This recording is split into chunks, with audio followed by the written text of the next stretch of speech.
Alrighty there, people. In this video class, we're going to be going over a little bit of Walt Whitman's biography and then looking at the first 7 sections to his most famous poem, Song of Myself.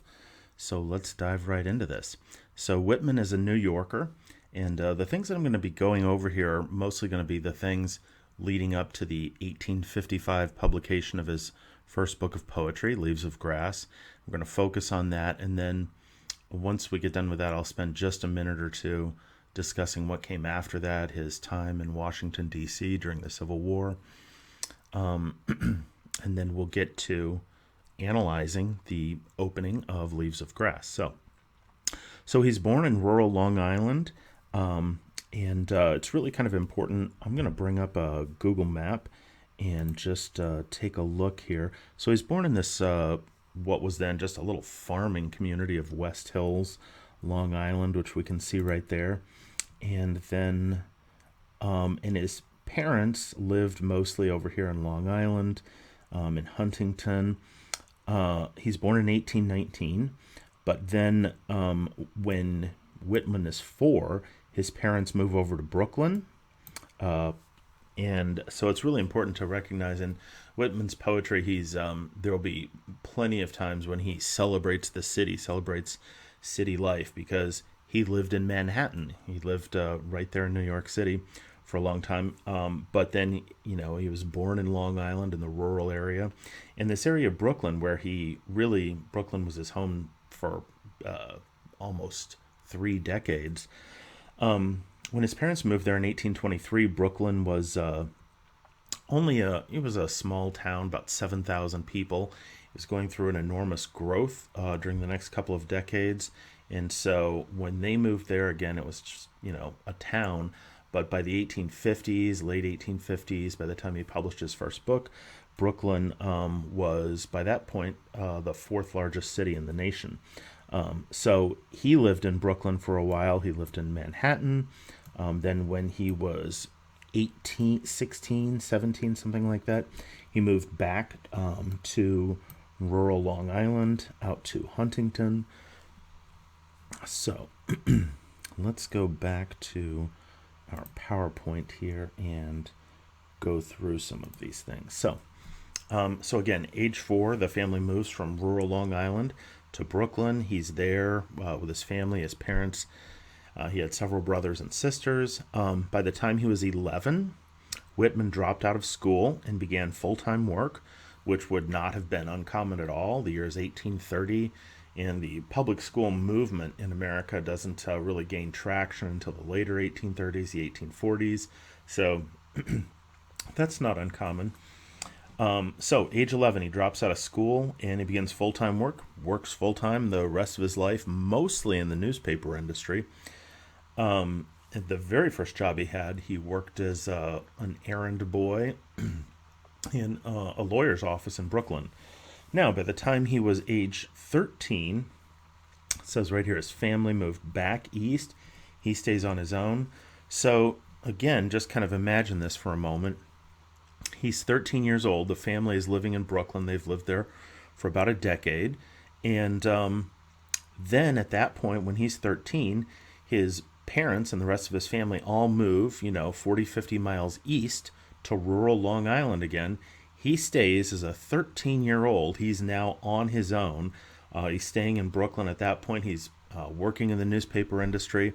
Obviously, as a 13-year-old kid, he just does manual labor. He works basically with a printing press, and he's a compositor. So he's doing that. Now, as it says there in that last bullet point, by the age of 15, his parents are living in eastern Long Island, almost 50 miles away from him. By the age of 15, he's moved into New York City, into Manhattan, working as adult, working full-time as a compositor on a printing press for a newspaper there. So it's just kind of important. There I've got at the bottom of that the 1830s to 1850s. So it's huge period of expansion for daily newspapers in America. So in the early 1830s, there were only maybe 35, 36 daily newspapers in America. Again, 1830, maybe 36 daily newspapers in America. In the next 2 decades, the newspaper industry just grows exponentially. By the 1850s, they had gone from 35, 36 newspapers to over 250 daily newspapers. So Whitman took a few years where he was a teacher. He moved back to rural Long Island when he was 16 or 17. Lived with his parents again for a while.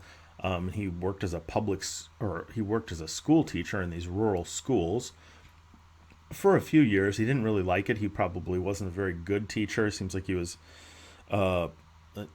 wasn't some person that was really big on rote memory, which is the pedagogy of that time period. So,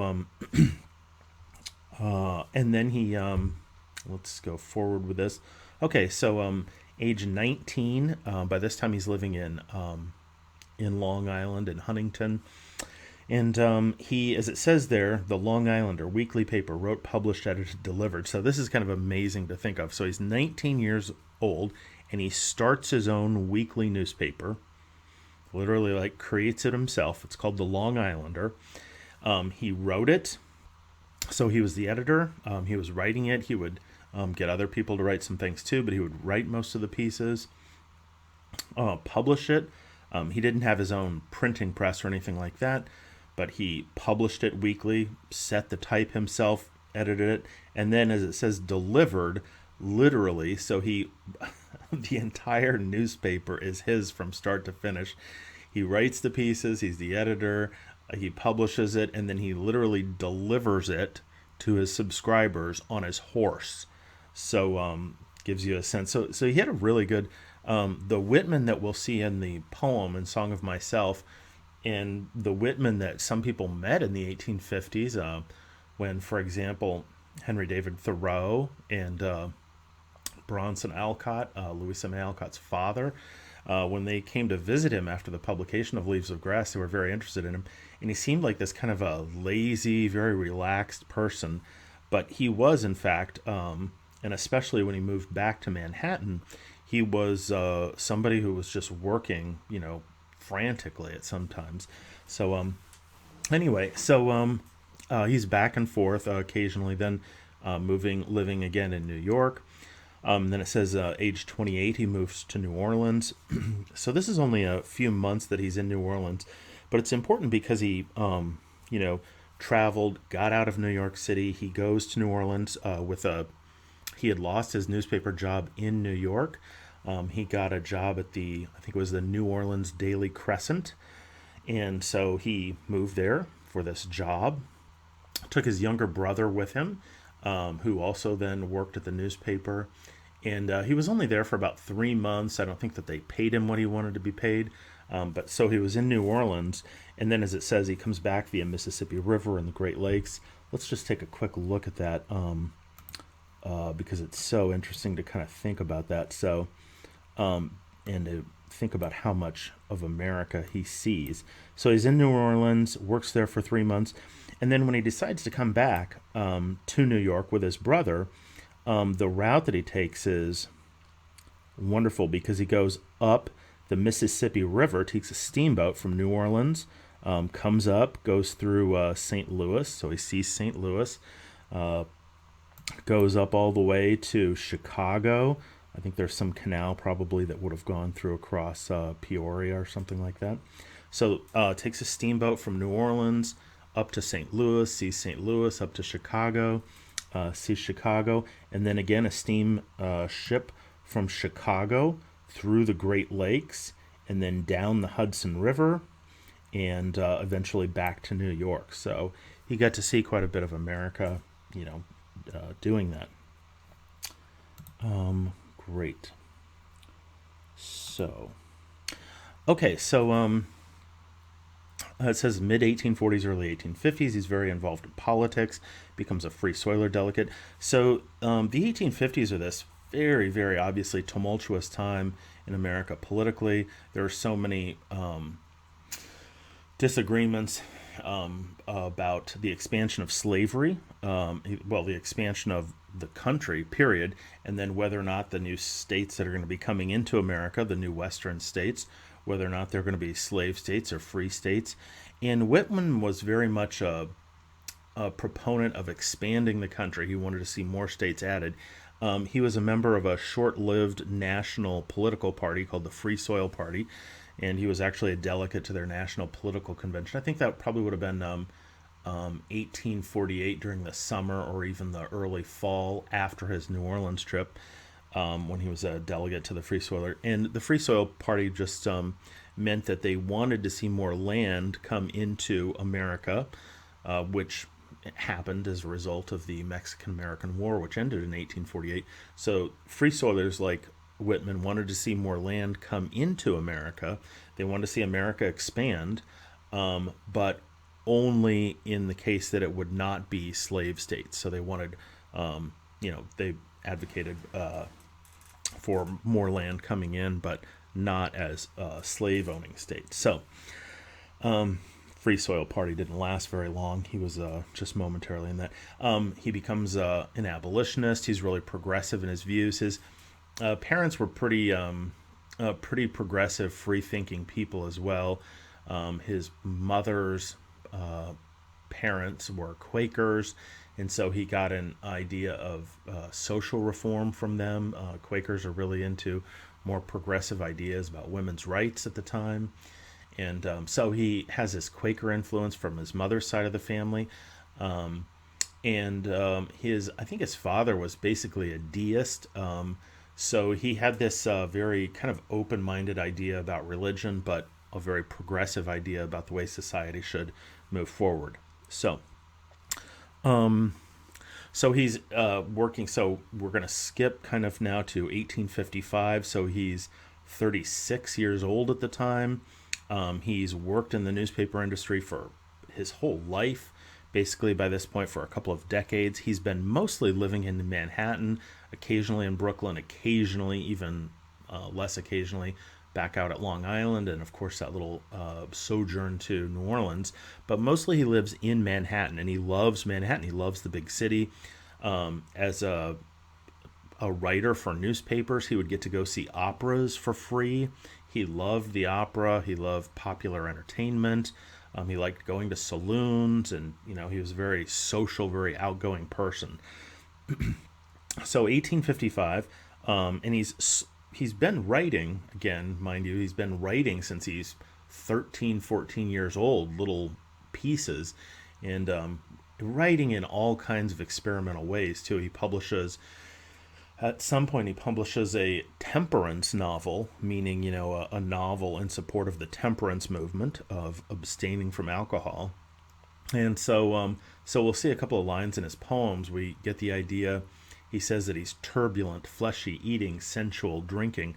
But we shouldn't maybe take that too literally about him as a person, because, in fact, it's all of the scholarship and historical research about him suggests that Whitman was not a heavy drinker at all, and he was actually very concerned with health, and he liked there was a movement to understand more about the human body and human health at this time, the 1840s and 1850s. And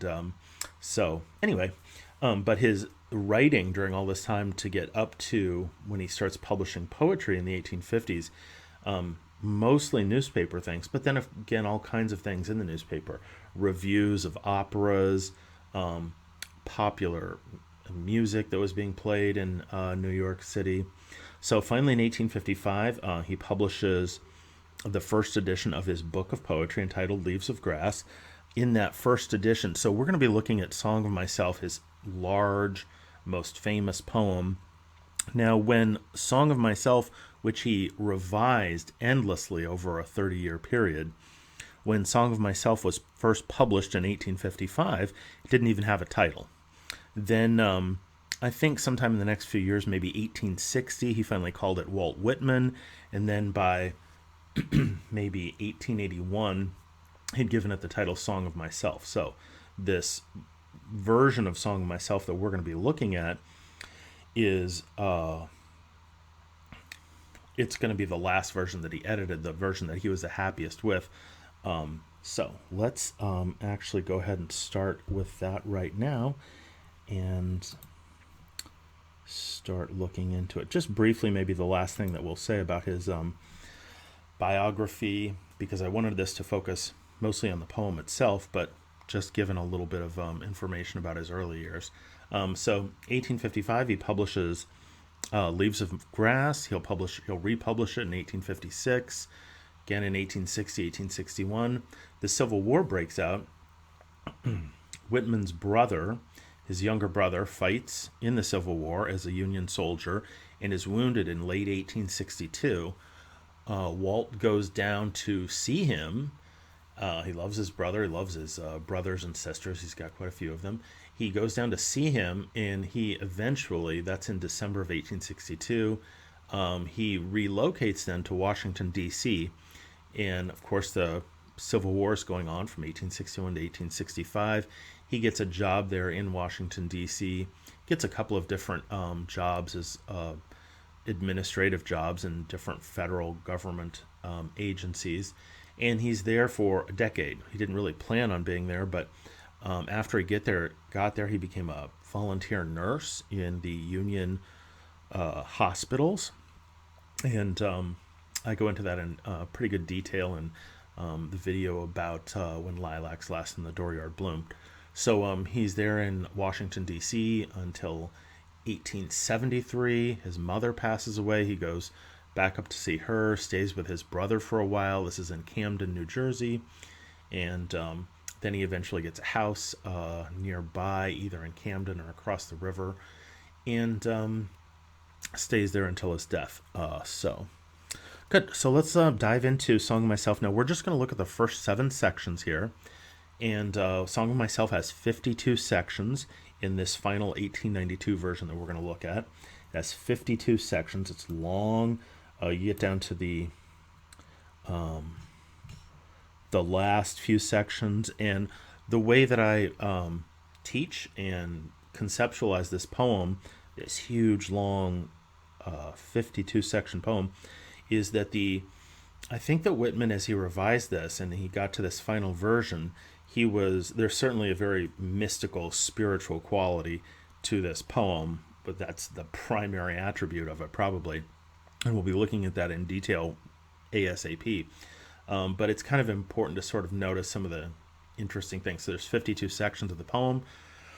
Well, that's kind of an important number. There's 52 weeks in a year. There's 52 cards in a deck, 52 cards in a tarot deck. There's all kinds of other little things that 52 people who have been more intriguing and sort of exotic about their interpretations have noticed about the number 7 and 52. I think the 52nd word of the King James Version of the Bible is God. In a certain type of Hebrew numerological study, the number 52 corresponds to Elohim. So that's all very interesting. And then, as I mentioned, the first 7 and the last 7 sections of the poem are sort of the beginning and the end of the poem, and then the middle is this great big long journey. And there's, so 7 has got different connotations as well. All right, so let's get into this and try and piece through the first 7 sections of this, the opening of it. So the very first line here, the first stanza within section 1, I celebrate myself and sing myself, and what I assume you shall assume, for every atom belonging to me is good belongs to you. So what's he doing in this very first line? I celebrate myself and sing myself.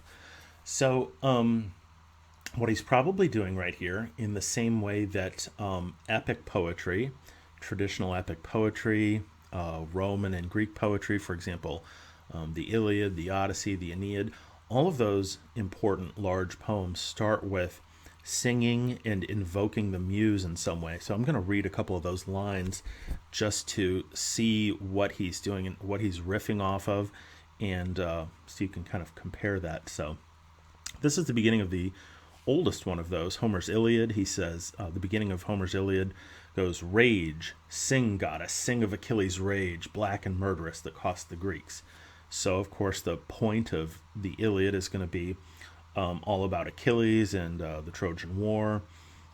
Then in Homer's Odyssey, the first line is, "Sing to me of the man, muse, the man of twists and turns."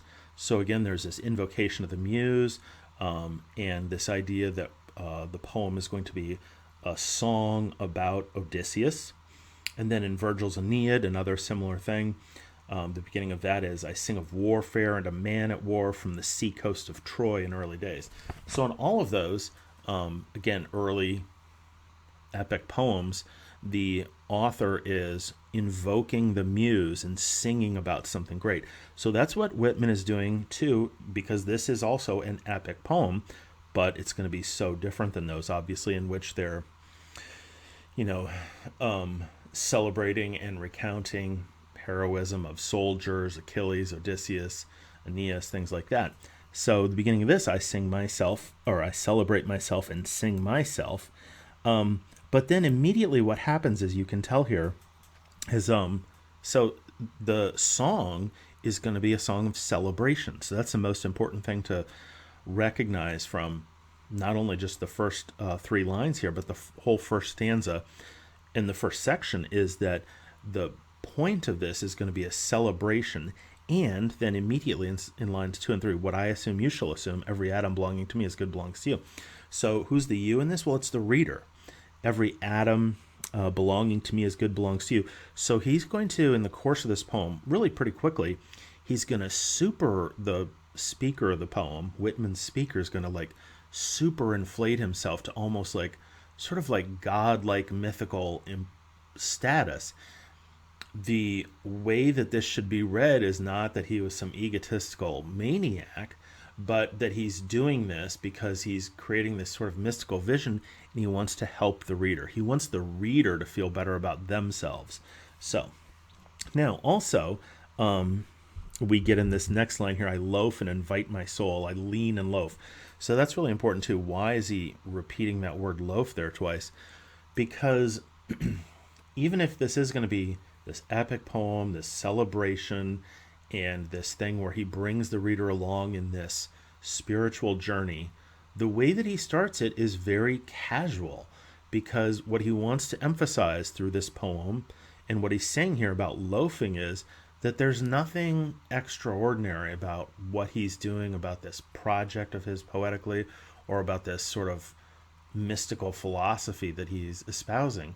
There's nothing extraordinary about it. He's going to lean and loaf and observe a spear of grass, and everything is going to be very natural. So this third stanza, "My tongue, every atom of my blood, formed from this soil, from my parents, their parents, and their parents, I now 37 years old in perfect health begin, hoping to cease not till death." So 37, that was what he would have put in the second edition, which he published in 1856. And then he kept that age, even though he revised it over the course of the next 25 years. And I think it's really good because I now 37 years old in perfect health begin. Well, so the speaker of the poem isn't supposed to be a young person. They're not 18 or 19 and, full of sort of self-confidence or anything.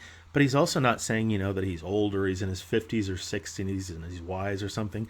He's 37. He's a working man and he's in perfect health. And so there's going to be this sense all throughout the poem of just really accepting who you are as a person. Like right now, you're perfect, and he's going to say, I'm perfect as well. So creeds and schools in abeyance. So what does this mean? So in the first 4 sections 1, 2, 3, 4, there's going to be several things which are very reminiscent of transcendentalism. The number one writer that Whitman was influenced by was Emerson. There's no doubt about that. There are even lines which it seems like, he'll have 2 or 3 lines together of his poetry where it's pretty evident that Whitman is directly reflecting on something he read in Emerson. Like maybe he read it just before he was writing his poetry and revising it. So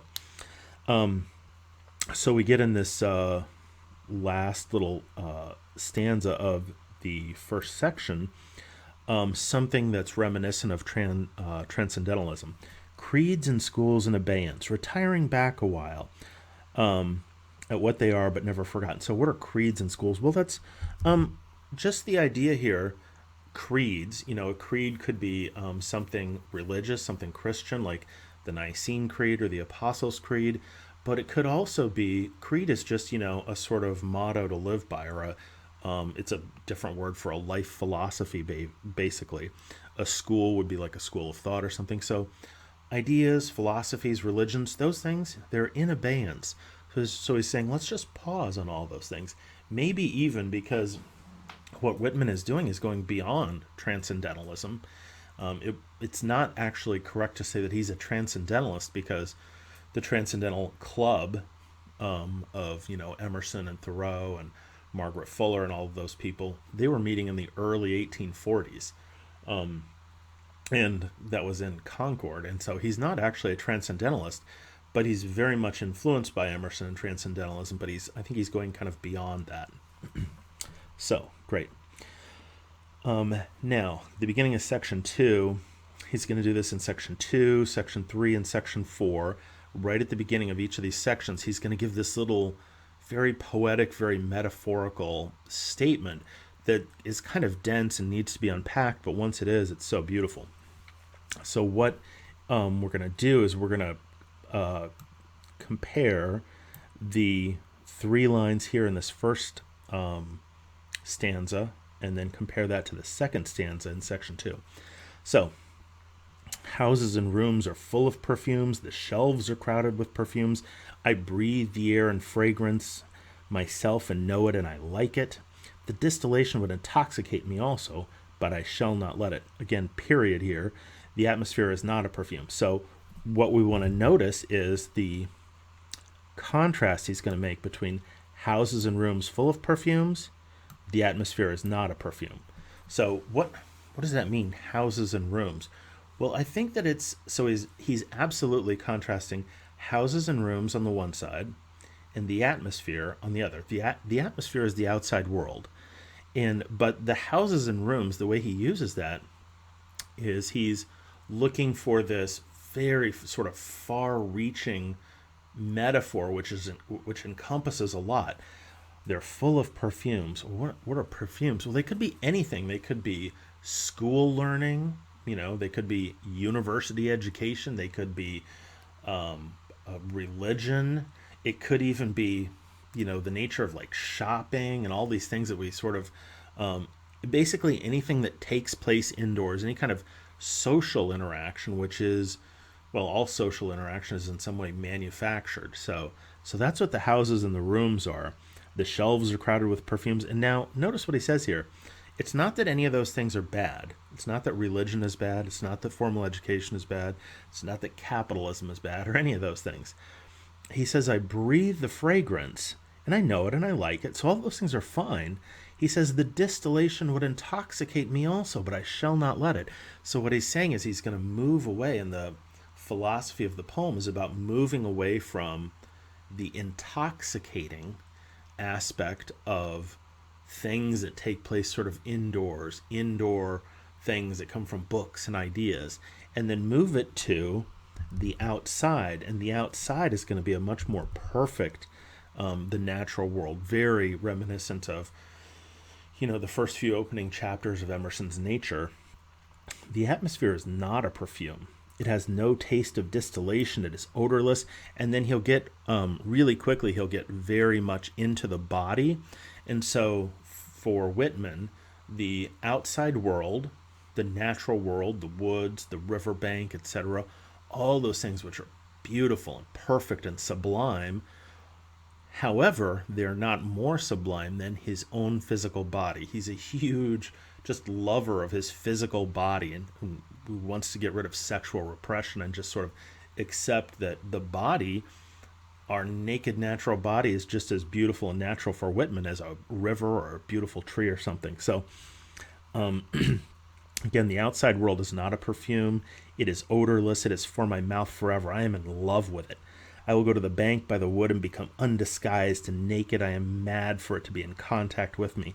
And then you'll notice here, it also, one of the things which is really differentiates, for example, is we look at Whitman in the context of American literature and, following, studying Emerson and Thoreau, is that one of the things that Emerson and Thoreau never talk about and never really go into at all, especially Thoreau, is sex. You can read Henry David Thoreau, who's a sublime writer, but you're not going to get any ideas about like like how to deal with a romantic relationship or how you should feel about sex or your body or anything like that.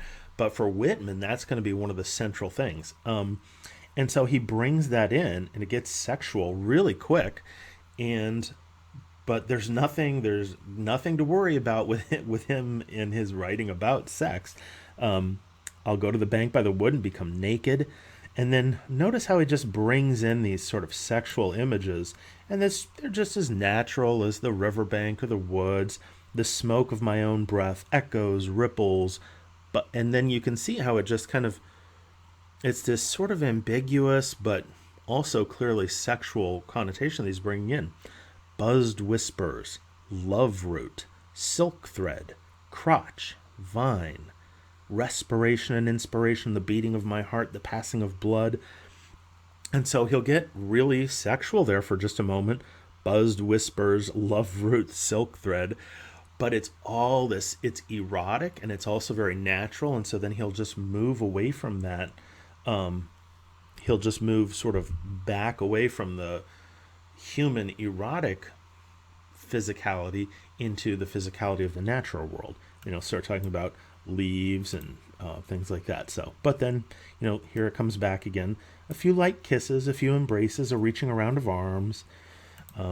So again, there's this idea right here and all through the poem that we should never, ever be repressed or have any sort of confusion or self-consciousness, not only about sex, but also just about the human body. So, great. Then the end of section 2, stop this day and night with me, and you shall possess the origin of the poems. You shall possess the good of the earth and the sun. So what he's saying here at the end of section 2 is to the reader, come with me, basically. We're going to go on this journey, and you're going to get rid of all your past notions. You shall not look at the specters in books.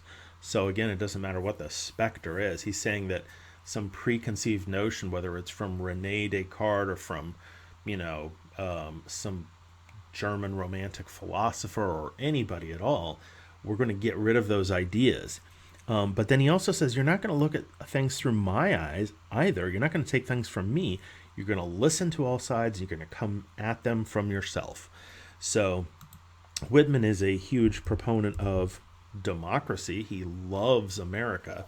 He's practically, the way he writes about the United States of America is practically erotic sometimes, the way he'll, and even in this poem, the way he'll describe his love and passion for the geography of the land, and he'll often go into like these catalogs of the different states.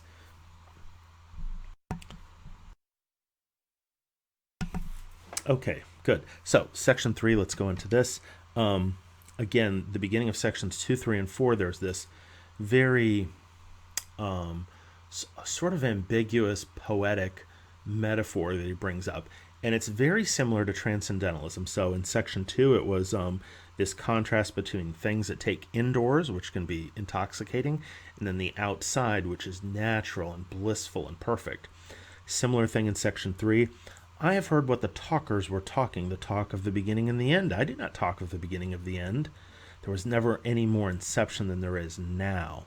So in these first few stanzas in section 3, so that the first 2 lines, it seems really like, what's he talking about when the talkers were talking?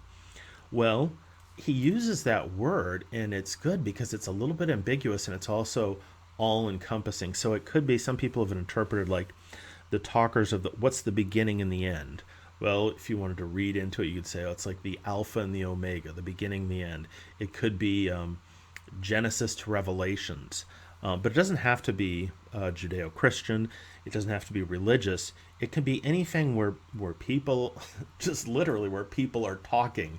Like talk itself, no matter how intelligent it is, no matter who it's coming from, whether it's this great theologian or a great philosopher, a teacher or politician or anybody, talk is always just talk. It's words.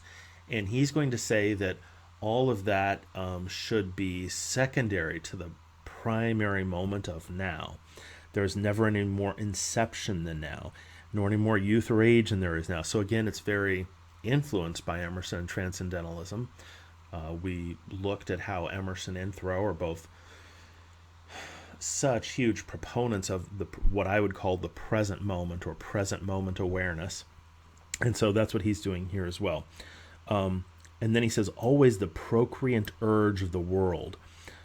So for Whitman here, the underlying sort of character, if you were to say, so, ask the persona of Walt Whitman in this poem, what's your basic, summary of the universe, or, what's the most important aspect of the universe? For him, it's this expansion, and it's creation and expansion in the present moment. Things are happening.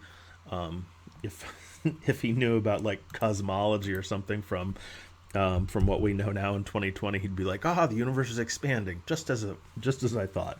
So here's an important little thing that he's going to develop, which is going to be really important. He says, clear and sweet is my soul, and clear and sweet is all that is not my soul.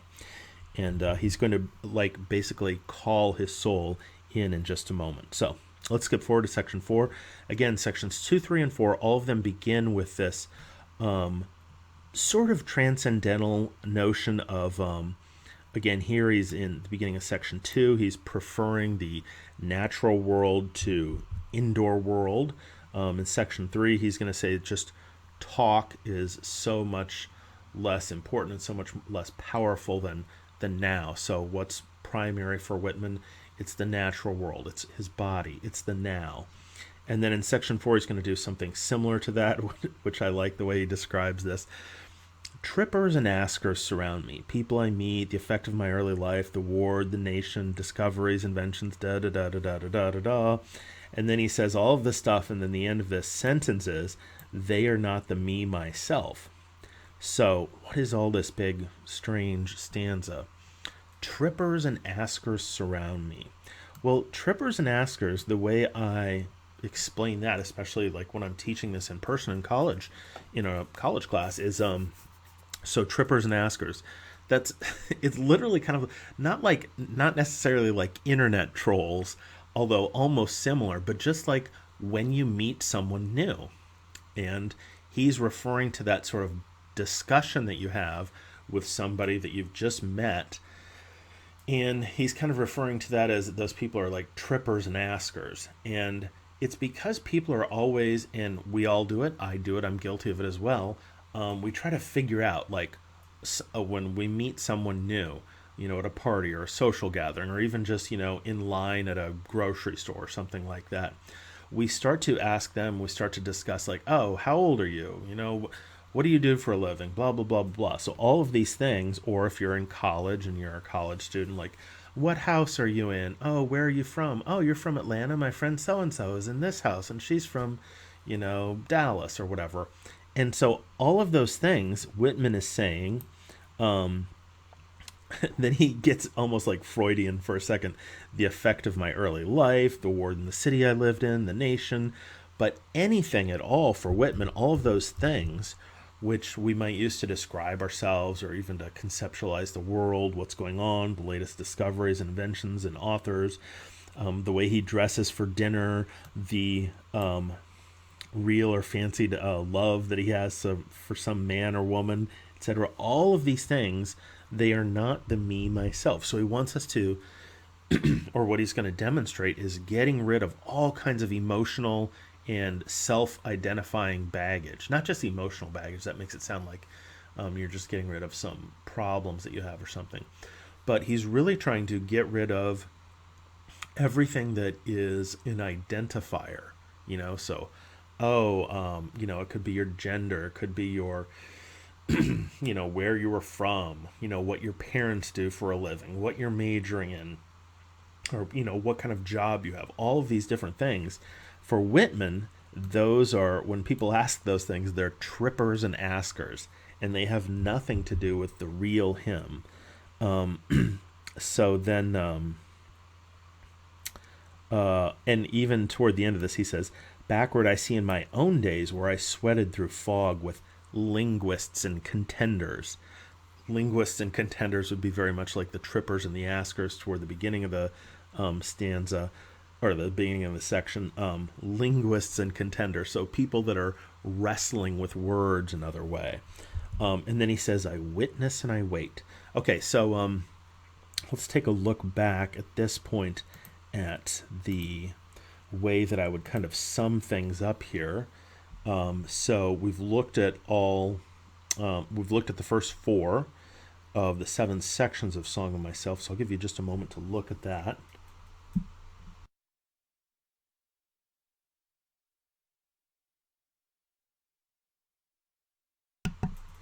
And then what you can see here is, yes, your audio is just fine.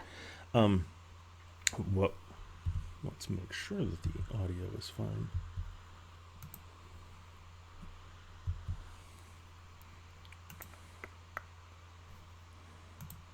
Alrighty. Nope, everything's just going good. Okay, good. So, just as I said, as we went through these piecemeal, section 1, this is going to be a poem about celebration. Section 2, I kind of wrote that in a fancy way. Their houses and rooms are full of perfume. The analysis is that culture and local realism can be intoxicating. What I mean by local realism is just like Whitman's going to get very spiritual momentarily. And as he does so, he's basically what we want to get from this poem, and what I'm suggesting from section 2 is that like manifestations in the physical world, everything around us that's physical, everything that we see, touch, doesn't matter if it's a man-made object like a computer or if it's a tree or whatever it might be, all of those things can be really kind of intoxicating and get us away from this higher self, the soul that he's going to call in just a moment. So, and again, sections 2, 3, and 4, they all exemplify or kind of riff off of a transcendentalist notion in some ways. So that's good. We'll go back to section 5 now.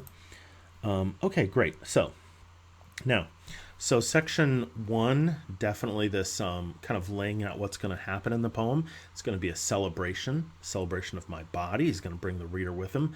Sections 2, 3, and 4, kind of playing off some transcendental ideas about rejecting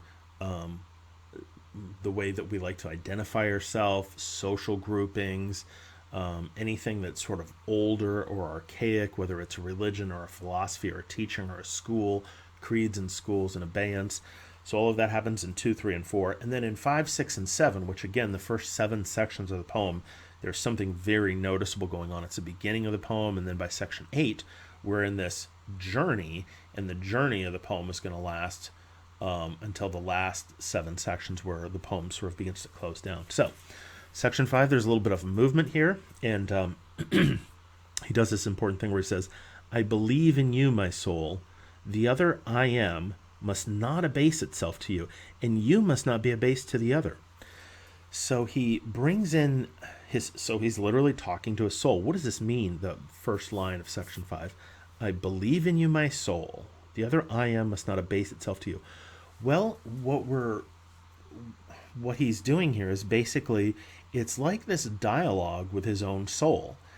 And what is that? He's definitely not the first person to to think of a what I would call basically like a higher self. Like if you take your soul or your consciousness, and there's lots of theologians, mystics, spiritual writers, poets who have suggested some kind of a higher self. For the Greeks and the Romans, they called it the daimon or the genius, and that in later Christian writings after that became a guardian angel, the idea of a guardian angel. But all of those things stem from, this possible spiritual idea that we all have a higher self. So if you think about your soul or your consciousness, and then imagine, this is the way I just imagine it because I guess to be visual or something in this, we're trying to visualize something here that's literally immaterial and that's metaphysical and it's beyond the physical realm. But it's almost like as he invites his soul, and then he sort of contemplates his higher self. It's like this greater, more spiritual aspect of him, maybe that would be closer to a higher transcendent something. Anyway, I believe in you, my soul. The other I am must not abase itself to you, and you must not be abased to the other. Now, that's important too. So there's almost like a little bit of a dialogue here between the higher self and then the regular old Walt Whitman, who is he's going to call himself later on in the poem turbulent, sensual, fleshy, eating, drinking, breeding. So there's certainly something that's pure and beautiful about our higher selves, but then that shouldn't be beyond or more perfect than who we are as human beings. I mean, we're here in our physical bodies, and we've got to eat and drink, and for Whitman, eat, drink, and breed, and be sensual.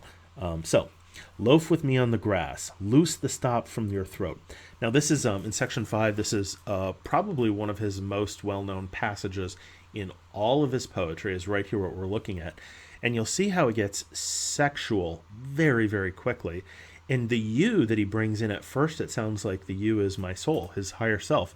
But then it also almost feels like maybe it's the reader or some other person. So, loaf with me on the grass, loose the stop from your throat. Not words, not music I want, nor not custom or lecture, not even the best.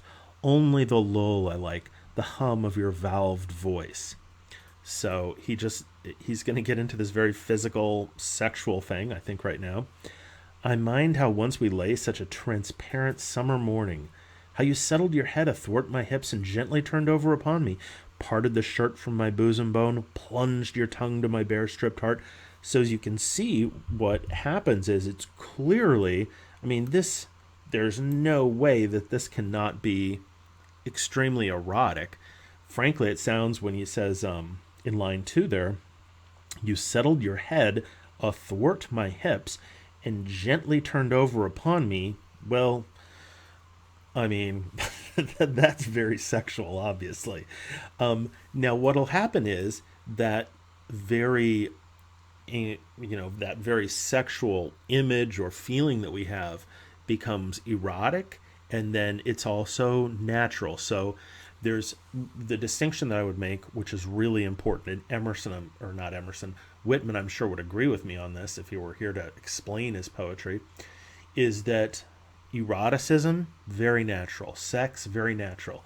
That shouldn't be confused with basically like pornography, in the sense that something is just sort of, it's so over the top or something. So as soon as he gets very sexual here, then it also becomes erotic and actually very spiritual.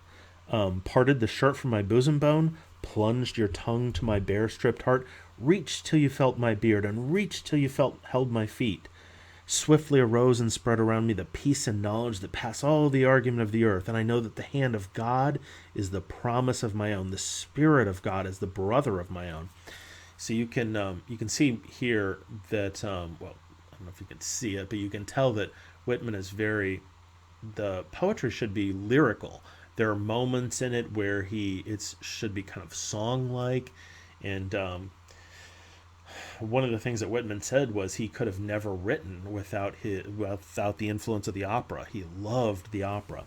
So anyway, so we get this very sexual moment, but then immediately it becomes what I would basically say is that in the section 5, this ability that he has to be completely comfortable with his own body then ends up being some way that he's able to experience God more, experience love for other people. And so he'll say now in this next line, he knows that all men that were ever born are my brothers, and women my sisters and lovers. A kelson of the creation is love, a kelson being the bottom frame of a ship. So the bottom framework for our reality is love. So, good. Let's go into 6 here.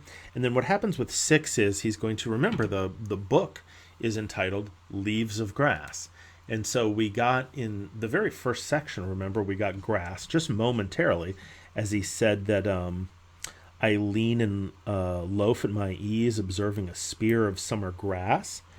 And then in section 6, what's going to happen is he's going to use the grass. The grass has become the central metaphor of the poem.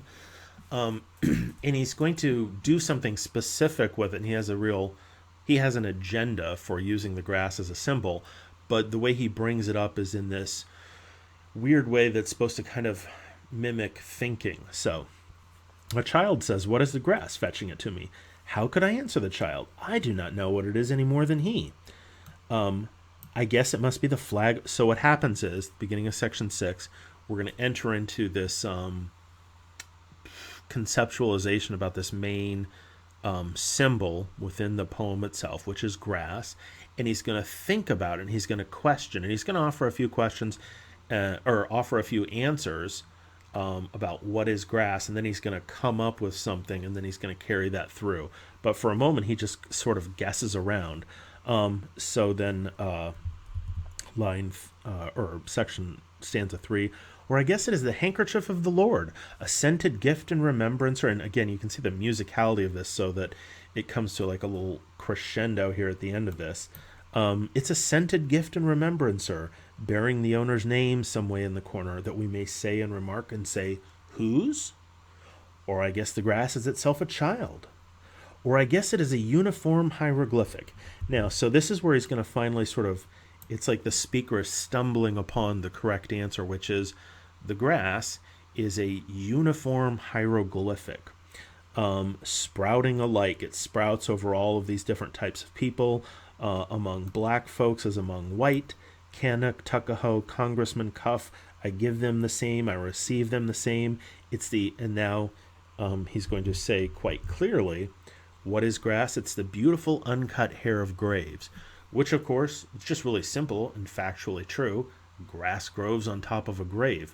Now, why is that important? Because now it gives him the possibility to sort of begin speaking about human life if grass grows over the top of graves.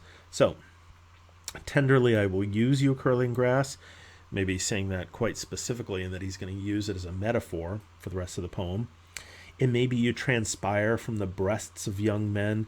That word transpire, which he uses occasionally, which Emerson also used, transpire means to give off in watery vapor, but it also means to pass from the human body. So when he uses that, it may be you transpire from the breasts of young men. It's literally like the definitions are suggesting that that it has to do with to give off watery vapor from leaves, but also to pass in vapor form from the living body. And then I think one of the other definitions of it is to be revealed. So of course it is, when you think of the word transpire. And so it transpired that, and so in that sense, the word is like something was revealed or something happened. So I think it's a really deliberate choice on his part. And it's going to have to do with sort of spirit emanating from the physical form. So the grass is very dark. I perceive, after all, so many uttering tongues. I wish I could translate the hints about the dead young men. Now, so what he's going to do here, he's going to ask this question: what do you think has become of the young and the old men, people who died, that the grass is growing over their graves? What do you think have become of the women and children? Now, we should read this very clearly and also very unambiguously, because this answer that he's going to give in section, and he's going in 6, and then he's going to elaborate on section 7, is without a doubt the central thesis of the whole poem.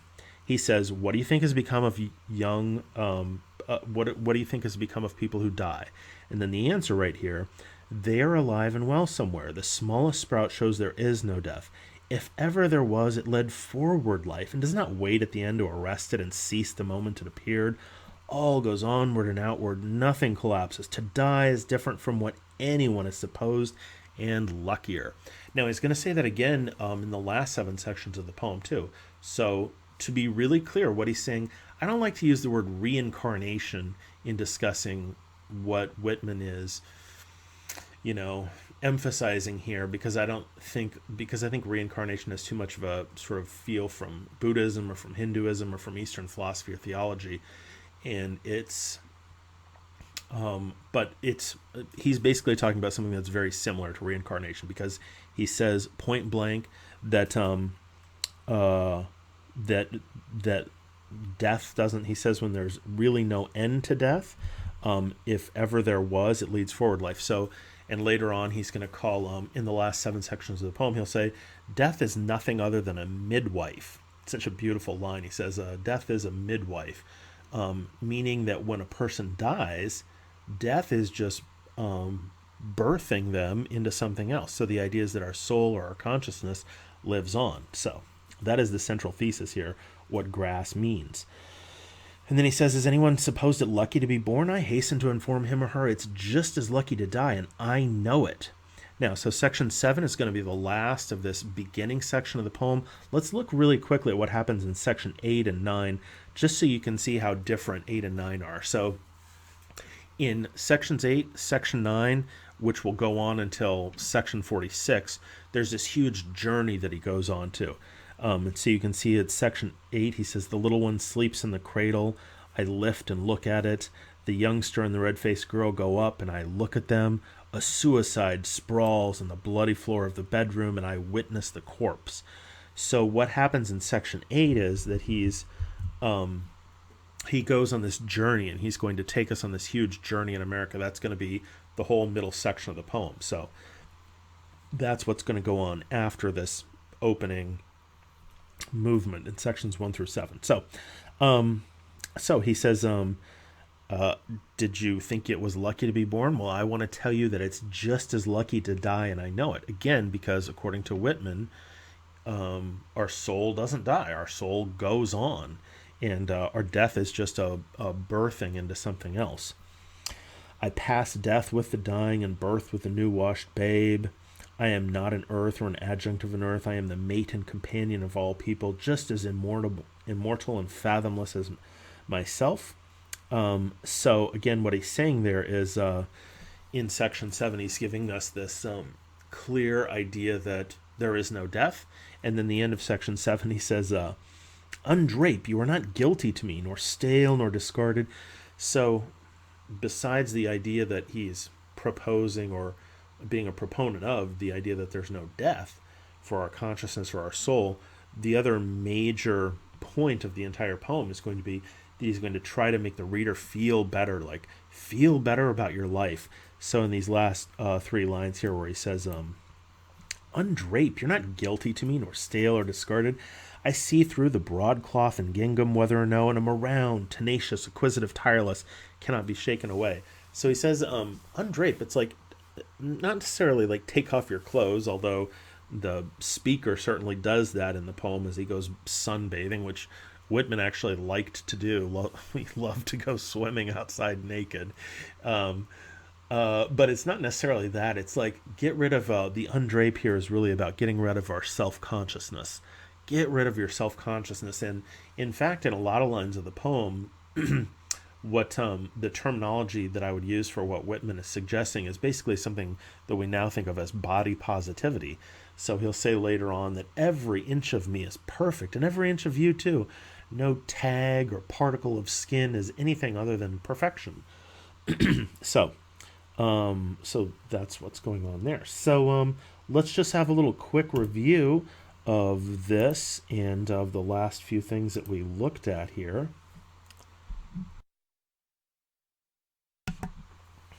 And so we looked at a little summary basically of sections 1 through 4. Then I just want to kind of summarize what we talked about here. So section 5, belief in a higher self. So he entered into a little bit of a dialogue in section 5 with his soul. And from that, there was a self-acceptance. It was very erotic for a few moments there in section 5. And then he basically says, all the men are my brothers, and all the women are my sisters and lovers. And then I put universality with God, because there seems to be this sort of union with a spiritual source. So then section 6, grass is going to become the central symbol in the poem. It's catalyzed by this child asking, what is the grass? And then it begins this little sort of questioning, thinking process where he gives these different answers, saying, how could I answer the child? It's the flag of my disposition. Or maybe it's the handkerchief of the Lord. Or I guess the grass is itself a child. Or I guess it is. And then he finally gets this idea that it's a uniform hieroglyphic, that it's a symbol for our spiritual immortality, which then comes at the end of section 7, the end of section 7, beginning of section, end of section 6, beginning of section 7. Great. And so then this could be, again, the first 7 sections are so important. They're central. And then everything changes in 8 because we go on this journey with him. And so a sort of thesis here for section 7, and really for the beginning of the poem, is this assertion of human immortality. And then that begins in section 8, taking us on this long journey through other modes of consciousness. And then I'll just do one last slide here. And